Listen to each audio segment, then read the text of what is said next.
ప్రపంచ ఇంధన మార్కెట్లను స్థిరీకరించడానికి అదనపు రష్యన్ చమురుపై ఆంక్షలను తాత్కాలికంగా సడలించేందుకు యోచిస్తున్నట్లు అమెరికా తెలిపింది. భారత్ తమకు మంచి భాగస్వామి అని గతంలో విధించిన ఆంక్షలకు అనుగుణంగా రష్యన్ చమురును కొనడం నిలిపివేసిందని వ్యాఖ్యానించింది.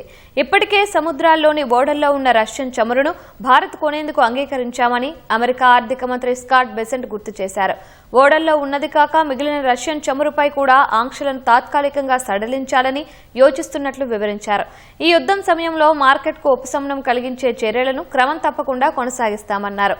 చమురు ధరలను తగ్గించేందుకు తాము స్వల్పకాలిక చర్యలను అమలు చేస్తున్నట్లు అమెరికా ఇంధన మంత్రి క్రిస్ రైట్ తెలిపారు. దీర్ఘకాలిక చమురు సరఫరా సమృద్ధిగా ఉందని, దాని గురించి ఎలాంటి ఆందోళనలు లేవని వివరించారు.